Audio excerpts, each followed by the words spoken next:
తప్పకుండా ఈ బిల్లును మేము ఆమోదిస్తున్నాం. అయితే మంత్రి గారు చెప్పినట్టు వారు లక్ష్యాల్ని చాలా స్పష్టంగా చెప్పారు అధ్యక్ష. ఇవాళ భూమి కొనాలంటే భయపడేటువంటి పరిస్థితులు ఉన్నాయి. అది నిజమైనటువంటి టైటిల్, డిస్ప్యూటెడ్ టైటిల్ అనేటువంటిది ఈ పరిస్థితుల్లో ఈ బిల్లు రావాల్సినటువంటి అవసరం ఉందనేటువంటిది భారతదేశ ప్రభుత్వం కూడా గుర్తించింది అధ్యక్ష. ఇది నీడ్ ఆఫ్ ది అవర్.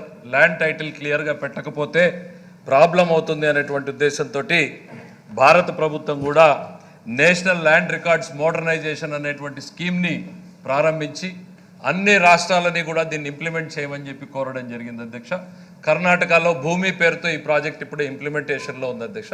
మంత్రి గారు మాట్లాడుతూ ఇట్లాంటిది ఎక్కడైనా ఉందా లేదా ఇట్లాంటి ప్రాజెక్ట్ అనేటువంటి చెప్పారు అధ్యక్ష. ఇది మన దేశానికి కొత్త కావచ్చు, కానీ ఇది 1858వ సంవత్సరంలోనే ఆస్ట్రేలియాలో ఉంది అధ్యక్ష. ఇది torrent system of land titling అనేటువంటి విధానం ఏదైతే ఉందో, అంటే wear state guarantees the title, ఇది దాదాపు 150 సంవత్సరాల క్రితమే ఆస్ట్రేలియాలో ఉంది. దాని తర్వాత చాలా దేశాలు దీన్ని ఇంప్లిమెంట్ చేశాయి. మన దేశంలో కూడా రాజస్థాన్లో 2016లో ల్యాండ్ టైటిల్ యాక్ట్, ఇదే యాక్ట్ దాదాపు సిమిలర్గా ఉన్నటువంటి యాక్ట్ని రాజస్థాన్ కూడా పాస్ చేసింది అధ్యక్ష. ప్రాక్టికల్గా ఇంప్లిమెంటేషన్లోకి ఇంకా వాళ్ళు కూడా పోయినట్టుగా కనపడడం లేదు అధ్యక్ష.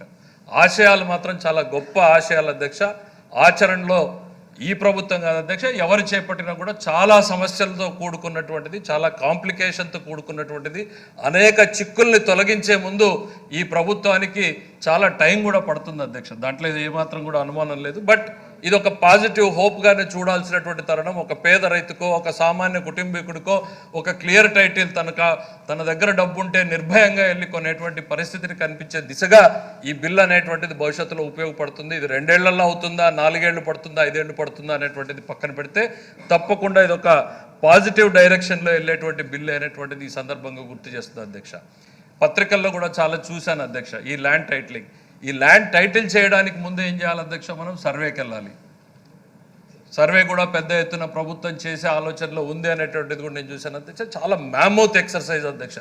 ఇంత రాష్ట్రాన్ని టోటల్ రీసర్వే చేయడం అని అంటే ఎప్పుడో 1900 సంవత్సరంలో ఈ ల్యాండ్ సర్వే రికార్డు క్రియేట్ చేయబడితే డిపార్ట్మెంటు 1970కి కానీ మన దగ్గర అప్డేటెడ్ రికార్డ్స్ రాలేదు అధ్యక్ష. అంటే 70 సంవత్సరాల పాటు ఈ భూమిని సర్వే చేయడానికి పట్టినటువంటి టైంని మనం ఇవాళ 2 సంవత్సరాలు. అఫ్కోర్స్ టెక్నాలజీ మన దగ్గర ఉంది, మ్యాన్ పవర్ ఉంది, అయినా కూడా ఇదో సాహసోపేతమైనటువంటి చర్యనే. ఇంత పెద్ద ఎక్సర్సైజ్ మీరు చేయాలనుకుంటున్నప్పుడు దానికి తగినట్టు perfect planning, man power training కావాలి. మరి రిసోర్సెస్ కూడా నాకు తెలిసి తప్పకుండా ఇది 1500 కోట్లో అయ్యేటువంటి ప్రాజెక్ట్ ఇది. మరి కేంద్ర ప్రభుత్వం ఎంత భరిస్తున్నారు, మీరు ఎంత మేరకు బడ్జెట్లో ప్రొవిజన్ పెట్టుకోగలుగుతున్నారు అనేటువంటిది కూడా ఈ సందర్భంగా ఒక్కసారి ప్రభుత్వానికి గుర్తు చేస్తున్నా అధ్యక్ష. ఎందుకంటే మన ఏపీ సర్వే మాన్యువల్ ప్రకారం కూడా చూస్తే ఎవ్రీ 40 ఇయర్స్ని మనం రీసర్వే చేయాలి అధ్యక్ష. కానీ ప్రాక్టికల్గా జరగడం లేదు అధ్యక్ష. ప్రభుత్వాలు ఎవరున్నా కూడా సర్వే అనేటువంటిది, రీసర్వే అనేటువంటిది ఎవ్రీ 40 ఇయర్స్ చేయాల్సి వచ్చినా చేయకుండా ఉన్నటువంటి పరిస్థితుల్ని మనం చూసాం.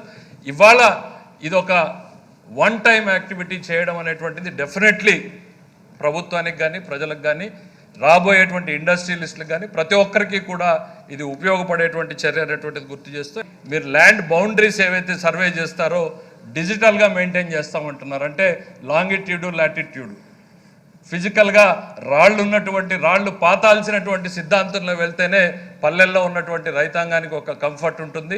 దయచేసి ట్రెడిషనల్ మెకానిజంని ఫాలో అవుతూ మీ మోడర్న్ టెక్నాలజీని మీరు అడాప్ట్ చేసుకుంటూ ఈ ల్యాండ్ రికార్డ్ని అప్డేట్ చేస్తే మంచిది అనేటువంటిది ఈ సందర్భంగా మీ అందరికీ తెలియజేస్తూ అధ్యక్ష. డెఫినెట్లీ ఇది ఒక పాజిటివ్ డైరెక్షన్లో వెళ్ళేటువంటి బిల్లే ఇది. దీనికి మేము మద్దతు తెలుపుతూ సెలవు తీసుకుంటున్నాం అధ్యక్ష.